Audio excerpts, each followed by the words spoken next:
Saludos a todos, espero que se encuentren bien. Mi nombre es Joan Brian Montaño Munguía y soy alumno de la licenciatura en Matemáticas en la Universidad Abierta y a Distancia de México, UNADEM. Este video corresponde con la evidencia de aprendizaje de la unidad 3 de la materia Contexto Socioeconómico de México. El tema central del video es la vinculación del modelo neoliberal con el fenómeno globalizador. El neoliberalismo, de forma general, se puede definir como el modelo económico y político que ha buscado el desarrollo del capitalismo con base en las leyes del mercado, sin la intervención del Estado y sin interferencias regulatorias. El neoliberalismo se posicionó como el modelo predominante a nivel mundial a partir de 1980, impulsado por las potencias mundiales, principalmente Estados Unidos, con Ronald Reagan, y Gran Bretaña, con Margaret Thatcher. Con la creación de algunas instituciones como el Fondo Monetario Internacional y el Banco Mundial, financiadas principalmente por Estados Unidos, la ideología y los intereses de las grandes potencias se impusieron sobre las de las naciones más vulnerables. México implementó políticas monetarias nacionalistas y proteccionistas durante cerca de 30 años, teniendo el mejor desempeño económico de toda su historia. Milagro mexicano. Con el paso de los años, el precio del petróleo, pilar de la economía nacional, cayó a nivel mundial. La deuda externa del país se incrementó mucho y el país entró en crisis. El Fondo Monetario Internacional le otorgó a México un préstamo para pagar sus deudas, con la condición de abrir su economía, es decir, dejar atrás sus políticas nacionalistas y promover el neoliberalismo. La actividad 1 consiste en un cuadro comparativo de los 3 presidentes que iniciaron con el modelo neoliberal en México. Miguel de la Madrid privatizó las empresas estatales para obtener recursos y eliminó apoyos gubernamentales para reducir el gasto público. Hubo varios desastres naturales que agravaron la situación del país, como el terremoto de 1985, que causó muchas muertes y daño a la infraestructura en el centro y sur del país, principalmente. México se vio en la necesidad de incrementar su deuda externa para la reconstrucción de la infraestructura. Carlos Salinas de Gortari, que llegó a la presidencia después de un fraude electoral, firmó el Tratado de Libre Comercio de América del Norte en 1992, entre Canadá, Estados Unidos y México. También sostuvo artificialmente el precio del peso frente al dólar y decidió devaluar la moneda en 1993, quitándole 3 ceros al peso, para disimular la crisis por la que atravesaba el país. Ernesto Zedillo se reunió con empresarios para advertirles que era inminente una devaluación de la moneda. Los empresarios retiraron sus reservas en dólares del país, creando una nueva crisis financiera. Error de diciembre. En 1995, el gobierno decide implementar el FOBAPROA, comprando la deuda de los bancos, equivalente al 16% del PIB. Esta deuda sigue pagándose hoy en día, casi 30 años después, y, según los expertos, se terminará de pagar en 70 años más. Al final de este periodo, el país quedó gravemente endeudado, con desempleo, inflación, aumento de precios y devaluación, pero los empresarios se enriquecieron cada vez más.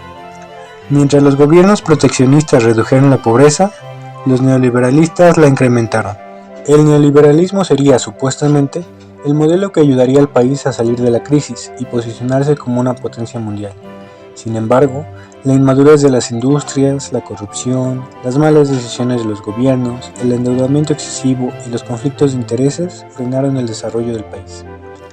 Existen muchos detractores del neoliberalismo a nivel mundial.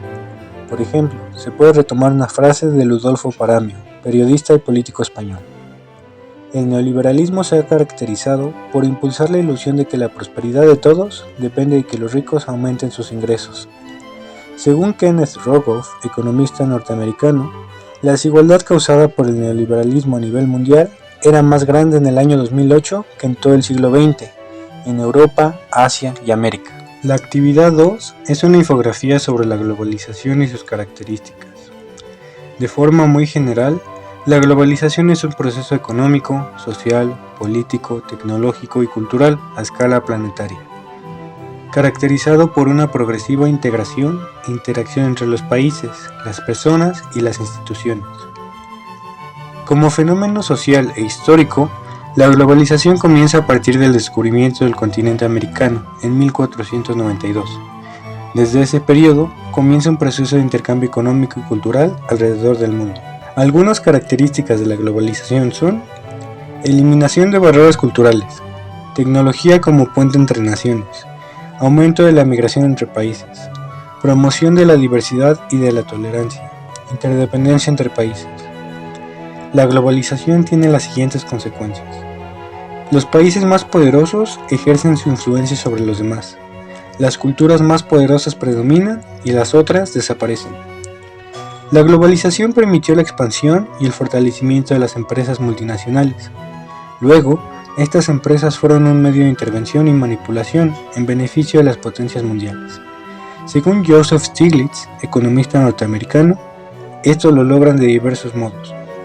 Uso en beneficio propio de las instituciones internacionales, como el Fondo Monetario Internacional o el Banco Mundial, otorgando o negando préstamos.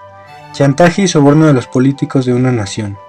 Manipulación de las empresas internacionales de rating, es decir, de calificación crediticia, para afectar o beneficiar a las naciones que ellos decidan. Las grandes empresas limitan y evitan que los débiles puedan acceder al sistema judicial para exigir sus derechos laborales y sociales. Retiro de las empresas y de la inversión de países con intereses opuestos. El neoliberalismo ha sido una herramienta de manipulación y sometimiento de los más ricos sobre los pobres. Hoy en día, 1% de la población tiene más riquezas que el 99% restante. La diferencia entre clases es cada vez más pronunciada. 500 corporaciones alrededor del mundo manejan la economía mundial. Muchas de ellas poseen más riquezas que países completos. Un grupo formado por 358 personas, principalmente estadounidenses, tienen el mismo ingreso combinado que el 45% de la población mundial. Si bien la globalización y el neoliberalismo han traído muchas consecuencias, también han generado muchas oportunidades para los países menos desarrollados. Como complemento de esta actividad, se mencionarán dos situaciones de mi entorno en las que se puede observar el impacto de la globalización y del neoliberalismo. Número 1. Puestos de trabajo y mejoramiento de la infraestructura. Yo vivo en el Estado de México, en el municipio de Catepec de Morelos. Según datos del INEGI, la principal actividad económica de mi estado es el sector terciario. Vivo muy cerca de una zona industrial. Aquí se ubican muchas empresas tanto nacionales como extranjeras. Con la llegada de nuevas empresas al país, las zonas industriales se expandieron de la capital hacia los alrededores, principalmente hacia el Estado de México. En consecuencia, se generaron muchos puestos de trabajo y se mejoró bastante la infraestructura de transporte. Número 2. Impacto en la economía estatal. Según datos del gobierno, el Estado de México es el tercer estado con mayor inversión extranjera. Es el primer lugar nacional por número de empresas en las siguientes industrias: energética, manufacturera, automotriz, química, alimentaria, textil, etc. Los dos aeropuertos de mi estado, junto con el de la Ciudad de México, forman el nodo logístico más importante del país. Se puede observar que la economía del Estado de México depende en gran medida de las empresas que se ubican en su territorio. Con la intención de atraer aún más la inversión, el Estado de México está promoviendo el nearshoring, el cual consiste en la relocalización de diversas empresas para acercarse a su mercado de destino, principalmente Estados Unidos. La globalización es un proceso que comenzó hace más de 500 años. Desde entonces, hubo un intercambio cultural a nivel mundial, en el que los países se volvieron cada vez más diversos. Con el auge de la globalización, algunos grupos étnicos se redujeron drásticamente, por lo que están intentando promover sus tradiciones, sus creencias, su lengua y sus valores, para que no sean olvidados con el tiempo. La globalización ha permitido mejorar las comunicaciones a nivel mundial, eliminando las limitaciones de distancia. Lamentablemente, la globalización también ha permitido que las naciones poderosas extiendan su influencia sobre otras naciones, aprovechándose de ellas. Depende del gobierno de cada nación limitar las acciones agresivas de las empresas multinacionales.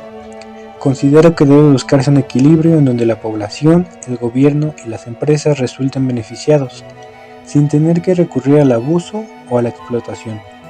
Este proceso es muy complicado, pero es necesario para que toda la humanidad pueda vivir en condiciones dignas y justas. A continuación, se muestran las referencias utilizadas para la elaboración de este video.